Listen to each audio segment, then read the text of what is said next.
কে বলেছে এই গরমে হেভি ফুড বয়কট? এমন করে হেভি ফুড রান্না করে খাবো যে তোমাদের ঠোঁটে সারা জীবন লেগে থাকবে। প্রচণ্ড গরমে আমরা সবসময় হেভি ফুডগুলো ইগনোর করে থাকি শরীরে অস্বস্তির কারণে।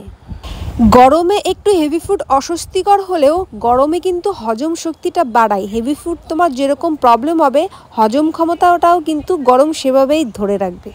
তো তোমাদের জন্য দুটোই কমফোর্টেবল জোন আমি শেয়ার করব।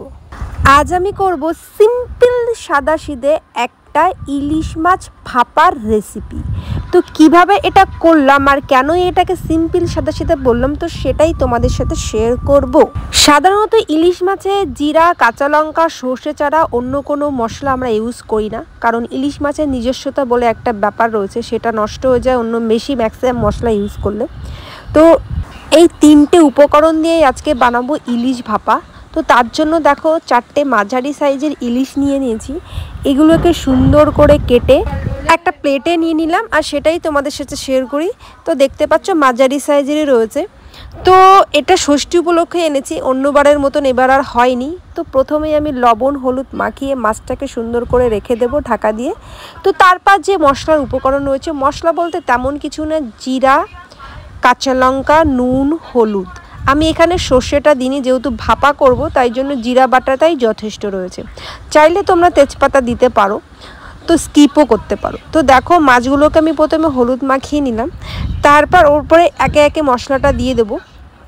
আমি একটু ইলিশ খেতে পছন্দ করি, তাই মাকে আমি বললাম যে আমার জন্য 2 টুকরো ইলিশ এনে দাও। তাও মা দয়া করে আমার জন্য 4-5 টুকরো নিয়ে এসেছে। এই সবগুলোই আমি একাই খাবো।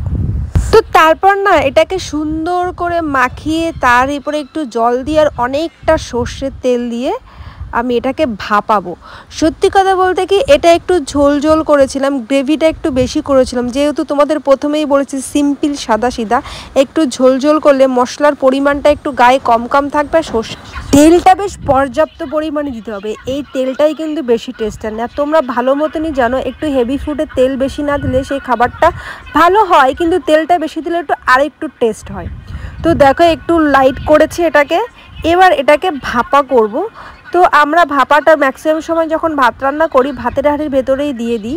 তো এখন আমরা ভাতের হাঁড়ির ভেতরে এটা দিয়ে দিচ্ছি, যেহেতু একটু জলটা গরম হয়ে গেছে আর আমি চালটাও দিয়েছি। যদি এর থেকে কোনো মশলা বেরিয়ে যায় ভাতের ভেতর, তাহলে ভাতটাও সুন্দর একটা ভাতের গন্ধ চলে আসবে, বিরিয়ানি হয়ে যাবে। Just Ninja technique.